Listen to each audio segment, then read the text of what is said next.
പുതിയതായി കെട്ടിയ പന്തലിന്റെ അടിയിലാണ് ഉള്ളത്. അപ്പൊ ഇതിൽ പടർത്താനായിട്ട് നമ്മൾ കോവലായിരുന്നു നട്ട്. ഇപ്പൊ കണ്ടോ കോവല് നേരെ കയറി മുകളിൽ എത്തിയിട്ടുണ്ട് കേട്ടോ. നല്ല രീതിയിൽ തന്നെ പടർന്ന് കയറുന്നുണ്ട്. ഇപ്പൊ ഇതിലെ പുതിയ തലപ്പുകൾ ഇങ്ങനെ വരുന്നുണ്ട്. അപ്പൊ അതിങ്ങനെ താഴേക്ക് നിൽക്കുന്നൊക്കെ നമുക്ക് എന്ത് ചെയ്യാം, ഒന്ന് മുകളിലോട്ട് ആക്കി കൊടുക്കണം. ഇതിന് ഇടയ്ക്കിടയ്ക്ക് ചെയ്ത് കൊടുക്കണം കേട്ടോ, അല്ലെങ്കിൽ എന്താ ഈ വള്ളി താഴേക്ക് വരും. അങ്ങനെ കയറി കയറി ഇതാ നമുക്ക് നമ്മളെ മുകളിൽ കെട്ടിയ വലയിൽ എത്തിയിട്ടുണ്ട് കേട്ടോ, നെറ്റിൽ എത്തിയിട്ടുണ്ട്. പിന്നെ നമുക്ക് ഈ കൂടി വെക്കുന്നൊക്കെ അത് ഒരുമിച്ച് തലപ്പുകളുണ്ട്. അപ്പൊ അതൊന്ന് കൂട്ടി കെട്ടി കൊടുത്താൽ വേഗം തന്നെ നമ്മളെ ചെറിയ മുളയുടെ കമ്പായിരുന്നു നമ്മൾ പടർത്താനായിട്ട് വെച്ചിട്ടുള്ളത്. അപ്പൊ അതിലിങ്ങനെ പിടിച്ചു നിന്നോളും. അതൊന്ന് കെട്ടി കൊടുക്കട്ടെ. നടുന്ന സമയത്ത് 1-2 ഇലകളെ ഉണ്ടായിരുന്നുള്ളൂ. ഇതിന്റെ അടിഭാഗം കാണിച്ചാൽ അറിയാം. ഇതാ ഇതുപോലെ ഈ കമ്പിൽ 1-2 ഇലകളുള്ള ചെറിയൊരു കഷ്ണമാണ് നമ്മൾ നട്ടത്. ഇപ്പൊ നോക്ക് നല്ല രീതിയിൽ തന്നെ ഇലകൾ വന്നിട്ടുണ്ട് കേട്ടോ. നമ്മൾ ഈ പന്തലിന്റെ അടിയിലൊക്കെ ഇതുപോലെ കള മുളയ്ക്കാതൊക്കെ ഷീറ്റ് വെച്ചിരുന്നു. ഇതാ കോവല് നട്ട സ്ഥലം മാത്രം നമ്മൾ തടം വെച്ചിട്ടുണ്ട്. അപ്പൊ അതിലിതാ ഇതുപോലെ കളകളുണ്ട്. അപ്പൊ അതൊക്കെ ഒന്ന് ഒഴിവാക്കിയിട്ടുണ്ട്. പുല്ലും കാടൊക്കെ മുളച്ചിട്ടുണ്ട്. അപ്പൊ ഒക്കെ ഒന്ന് പറിച്ച് നീക്കിയിട്ട് വേണ്ടോ ഒന്ന് ക്ലീൻ ചെയ്തിട്ടുണ്ട്. ഇതാ 1-2 പച്ചച്ചീരി ഒരു ചുവപ്പ് ചീരിയും ഇവിടെ തന്നെ ഉണ്ട്. നമ്മൾ കളയുന്നില്ല. അതൊക്കെ പടുമുളയായിട്ട് ഇങ്ങനെ വരുന്നതാണ് നമ്മൾ കൊടുക്കുന്ന വളർത്തുന്നൊക്കെ. നമുക്ക് എന്ത് ചെയ്യാം, നടുന്ന സമയത്ത് നമ്മൾ ആട്ടിൻകാഷ്ടം കുറച്ച് കോഴിഷെഡിൽ വളം ഇട്ട് കൊടുത്തിരുന്നു. പിന്നെ നമുക്ക് കുറച്ച് കമ്പോസ്റ്റേ തടത്തിലിട്ട് കൊടുക്കാം. നല്ല കമ്പോസ്റ്റാണ്. അപ്പൊ ഒന്ന് തടത്തിൽ ഇതുപോലെ ഒന്ന് ഇട്ട് കൊടുക്കും. അപ്പൊ നമ്മൾ കമ്പോസ്റ്റ് ഒക്കെ ഇട്ട് കഴിഞ്ഞ് അപ്പൊ വന്നപ്പോഴേ ശ്രദ്ധിക്കുന്നുണ്ട്, ഇതിന്റെ ഇലകളൊക്കെ കണ്ടില്ല, ഫുള്ള് ഇങ്ങനെ ഓട്ട വന്നിട്ടുണ്ട്. ഒക്കെ ചുരുണ്ട് ഇങ്ങനെ വരുന്നുണ്ട്. ചുരുണ്ടല്ല, ഇലക്കൊക്കെ ഇങ്ങനെ ഹോള് വീണിട്ടുണ്ട്. അപ്പൊ സംഭവം വേറെ ഒന്നുമല്ല, ഇങ്ങോട്ട് നോക്ക്.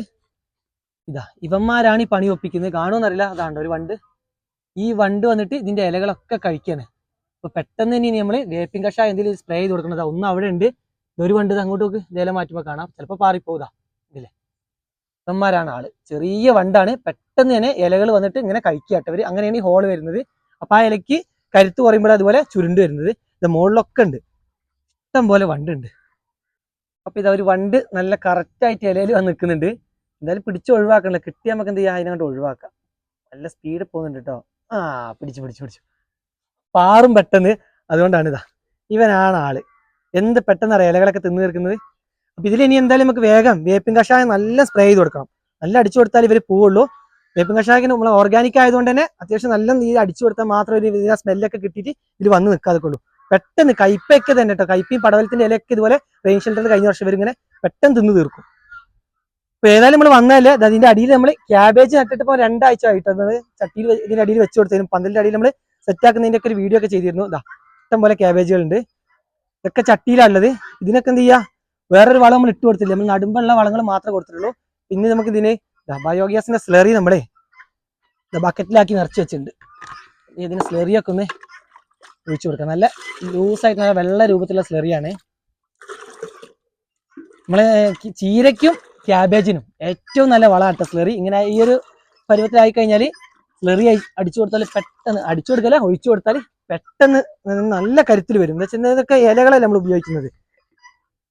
ഇതുപോലെ ഒരു കപ്പ് സ്ലറി ഇങ്ങനെ ഒഴിച്ചു കൊടുക്കുക എല്ലാത്തിനും. ഇനി ഇതിന്റെ വളർച്ച പെട്ടെന്നായിരിക്കും കേട്ടോ. അത് നമുക്ക് ഇനി വരുന്ന വീഡിയോയിലൊക്കെ എന്തെങ്കിലും കാണിച്ചിട്ടുണ്ട്. പെട്ടെന്ന് വളരും. ഇലക്കൊക്കെ നല്ല കരുത്തും വരും. പിന്നെ പുതിയതായിട്ട് വേറെ ഇലകൾ വന്നുകൊണ്ട് നിൽക്കും. ഇങ്ങനെ ഒഴിച്ചു കൊടുക്കട്ടെ. നമുക്ക് എന്ത് ചെയ്യാം, വേഗന് ക്യാബേജിനൊക്കെ സ്ലറി അങ്ങോട്ട് ഒഴിച്ചു കൊടുക്കാം. അപ്പൊ ഈ ക്യാബേജിന്റെ ഇലയൊക്കെ കണ്ടില്ലേ, ഇതൊക്കെ പുഴു വന്ന് കഴിച്ചതാണ്. 2 ദിവസമായി നമ്മൾ നോക്കിയിട്ട്. അപ്പോഴത്തേക്ക് കണ്ടില്ലേ പുഴു ഇത്രയും വന്ന് കഴിച്ചിട്ടുണ്ട്. കാണുന്നില്ല, പച്ചപ്പുഴുവിന്റെ കാഷ്ടം കണ്ട പുഴുവിന്റെ. ഒരു രാത്രി വന്ന് കഴിച്ചിട്ട് പകലാകുമ്പോൾ ചിലപ്പോൾ ഇലേന്റെ അടിയിലൊക്കെ ഉണ്ടാവും, വലിയ മാറിപ്പോ ഇങ്ങനെ പോയി കാണുന്നില്ല. അപ്പൊ ഇതിന്റെ ഉണ്ടോ, ഇതിന്റെയൊക്കെ ക്യാബേജ് ആയതാണ്. ഉള്ളിൽ നിന്ന് വരുന്ന തൂമ്പിനാട്ടോ. ഇങ്ങനെയൊക്കെ കഴിച്ചു കഴിഞ്ഞാൽ ഈ ക്യാബേജ് പിന്നെ കൂടി വരുമ്പോൾ കറക്റ്റായിട്ട് കിട്ടൂല. ഈ ഉള്ളിലത്തെ തൂമ്പ് പോയി കഴിഞ്ഞാൽ ഭയങ്കര ബുദ്ധിമുട്ടാണ് പിന്നെ ആ ക്യാബേജ് കൂടി വരാനൊക്കെ. അപ്പൊ ഇതിനൊക്കെ ഇനി മരുന്ന് അടിച്ചു കൊടുക്കണം എന്തായാലും. അപ്പൊ നമ്മള് ചെയ്യാനുള്ളത് എന്ത് ചെയ്യാ, വേപ്പിൻ കഷായം മിക്സ് ചെയ്ത് ഉണ്ടാക്കിയിട്ട് നമ്മളെ കോവലിനും അടിച്ചു കൊടുക്കണം. അതുപോലെ തന്നെ ഇവിടെയൊക്കെ ഇത് നമുക്ക് ഇതിലൊക്കെ നല്ല രീതിയിൽ തന്നെ കേട്ടോ. ഇതൊക്കെ നല്ല ഫസ്റ്റ് വരുന്ന ഇങ്ങനത്തെ ഇലകൾ നശിച്ചു കഴിഞ്ഞാൽ പിന്നെ ഇത് കണ്ടില്ല, ഒന്നും കറക്റ്റായിട്ട് കിട്ടൂല. സംഭവം നമ്മൾ ഒരു ദിവസം വിട്ടപ്പോഴത്തേക്കും വന്ന കേട്ടോ പുഴുവൊക്കെ. മരുന്ന് അടിച്ചു കൊടുത്താൽ വേഗം നിൽക്കും. ഇപ്പൊ തുടക്കമായതുകൊണ്ട് നമുക്ക് വലിയ കുഴപ്പമില്ല. ഏകദേശം എല്ലാത്തിനും നമ്മൾ സ്ലറിയൊക്കെ ഒഴിച്ചു കൊടുത്തിട്ടുണ്ട്. ഇതൊക്കെ കണ്ടില്ലേ നമ്മൾ ഇന്ന് പറിച്ച് ഒഴിവാക്കിയ കളകളാ. ഇതിനൊന്നും ഒരു കേടുമില്ല, ഒരു രോഗങ്ങളോ പ്രശ്നങ്ങളോ ഒന്നുമില്ല. വണ്ടും പുഴു ഒന്നും വന്നിട്ടില്ല. നമ്മൾ നട്ട ക്യാബേജിനും കോവലിനൊക്കെ കണ്ടില്ല, അപ്പോഴത്തേക്ക് വണ്ട് വന്നിട്ടുണ്ട്, പുഴു വന്നിട്ടുണ്ട്. ഇതാണ് നമ്മൾ പച്ചക്കറി കൃഷി ചെയ്യുമ്പോൾ അവസ്ഥ. കളകൾക്കും കാര്യത്തിലൊന്നും രോഗങ്ങൾ വരില്ല. പച്ചക്കറിക്ക് എവിടുന്ന അറിയില്ല, പിന്നെ വണ്ടും പുഴും പിന്നെ വാട്ടരോഗം എല്ലാം രോഗങ്ങൾ എവിടുന്ന അറിയില്ല, പെട്ടെന്ന് വരും. അപ്പൊ ഈ കാര്യങ്ങളൊക്കെ ശ്രദ്ധിച്ചിട്ടുണ്ടല്ലോ, പച്ചക്കറി കൃഷി നടാൻ സിമ്പിൾ ആയിട്ടുള്ള കാര്യമാണ്. പെട്ടെന്ന് നമുക്ക് നട്ടുണ്ടാക്കാം പച്ചക്കറിയും കാര്യങ്ങളൊക്കെ. പക്ഷെ രോഗങ്ങൾ പെട്ടെന്ന് വരും. ഈ കാര്യങ്ങളൊക്കെ ശ്രദ്ധിച്ച് നല്ല രീതിയിൽ ആക്കിയാൽ മാത്രമേ പച്ചക്കറി കൃഷിയൊക്കെ മുന്നോട്ട് കൊണ്ടുപോകുകയുള്ളൂ. അപ്പൊ ഞങ്ങൾ തന്നെ രാവിലെ കണ്ടില്ലേ, 1 മണിക്കൂറോളം നമ്മൾ ഈ നട്ട പച്ചക്കറിയിലൊക്കെ ഇങ്ങനെ ഒന്ന് വന്ന് നോക്കണം. ഇന്നലെ നമ്മൾ വരാത്തപ്പോഴേക്കും കേബേജിന്റെ ഇല കണ്ടില്ലേ ഇങ്ങനെ ആയിട്ടുണ്ട്. ഇന്ന് നമ്മൾ ഇതിത്തെ പരിപാടികളൊക്കെ തീർത്തിട്ടുണ്ട്. ഇനി ഇതിൽ വേപ്പിൻ കഷായം കൂടെ സ്പ്രേ ചെയ്ത് കൊടുത്താൽ ഇതിത്തെ പണി കഴിഞ്ഞു. നാളെ നമ്മൾ എന്ത് ചെയ്യണം, പച്ചമുളകൊക്കെ നട്ടിട്ടുണ്ട്, വഴുതന നട്ടിട്ടുണ്ട്, അങ്ങനെ ഓരോ നട്ടിട്ടുണ്ട്. ഇനി അങ്ങോട്ട് ഞങ്ങൾക്ക് എന്നും തിരക്കായിരിക്കും, പണികൾ തന്നെ ആയിരിക്കും. പച്ചക്കറി വന്നു കഴിഞ്ഞാൽ രാവിലെ തുടങ്ങി കഴിഞ്ഞാൽ രാത്രി 8 മണിയാവും നമ്മൾ വീട്ടിലേക്ക് കയറണമെങ്കിൽ. അത്രയും പണികളായിരിക്കും, നനയ്ക്കാനുണ്ട്, വേനൽ തുടങ്ങാൻ, അങ്ങനത്തെ ഒരുപാട് ബുദ്ധിമുട്ടുകളൊക്കെ ഉണ്ട്. ഇത്രയും റിസ്ക് എടുത്തിട്ടൊക്കെയാണ് ഞങ്ങളൊക്കെ നല്ല രീതിയിൽ ജൈവ പച്ചക്കറികളൊക്കെ ഉണ്ടാക്കുന്നത്. അപ്പൊ അതിന് നല്ലൊരു മാർക്കറ്റും കാര്യങ്ങളൊക്കെ ഉണ്ട്.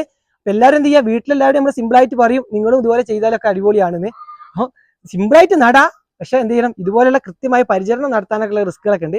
ആ റിസ്ക് എടുത്താലും എന്ത് ചെയ്യുക, നമുക്ക് നല്ല ഫ്രഷായ പച്ചക്കറി കഴിക്കാം. ഇത്രയുള്ള ഇന്നത്തെ വീഡിയോയിൽ.